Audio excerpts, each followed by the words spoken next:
Hello મિત્રો, જય ઠાકર, જય દ્વારકાધીશ, હેપી દિવાળી। આજે આપણે હરમનપુરાનો સહેજ ઇતિહાસ જાણ્યો તો કોશિશ કરીશ તમને પણ જણાવી શકું। તો આપણે ચાલુ કરીએ આપણો 70-80 વર્ષ જૂનો ઇતિહાસ। તો ઇતિહાસ છે શ્રદ્ધાનો। માં બહુચર માતા ઉપરની જે શ્રદ્ધા છે તે આ કેવડી શ્રદ્ધા છે એનું એક નાનું ઉદાહરણ આપી શકું તો તમે સમજી શકો એ રીતના હું આપું છું। સમજાય તમારાથી સમજાય ના સમજાય એના માટે હું માફી પહેલાં જ માગું છું। એટલે આ વાત છે 80-85 વર્ષ જૂની।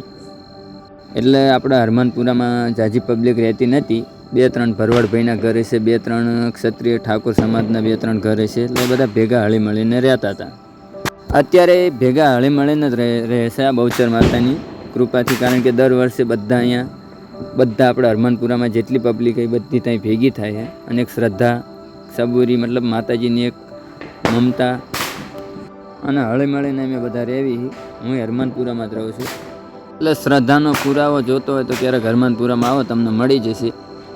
કારણ કે 3-4 જણાએ મળીને ખાલી અહીંયા આપણે એક ધૂનનો ઢગલો કરે ને એના ઉપર દીવો મૂકતા હતા। દીવો મૂકીને એટલે પહેલાંના જમાનામાં ત્યાં ગરબા રમે એવું બધું કરતા હતા। અત્યારે બહુ મોટી રીતના થઈ ગયું આપણું ડેકોરેશન, તમે જોઈ શકો છો। દર સાલ અલગ અલગ ડેકોરેશન હોય છે ને બધા હળી મળીને ભેગા રહે છે। હર જગ્યાએ આપણે નોરતામાં બધે રાસ ગરબા અને મંડળ ને એ બધું રમતા છે। આપણે દિવાળી ઉપર રમે છે અહીં હરમનપુરામાં। એટલે બધા ભેગા હળી મળીને આમ જોરદાર ડેકોરેશન કરે છે। આ એક જાતની શ્રદ્ધા છે। રોજ અલગ અલગ પ્રસાદ રાખે છે। આપણો પ્રસાદવાળા આપણે આજની જે પ્રસાદ છે એનું બોર્ડમાં નામ લખેલું જ છે। અને આપણે ભાથીજીનું મંદિર છે, બહુચર માતાનું છે, ખોડિયાર માતાનું છે, આ 3 માતાનું મંદિર છે ને એટલે બધાની આમ આપણે શ્રદ્ધા જોડાયેલી છે।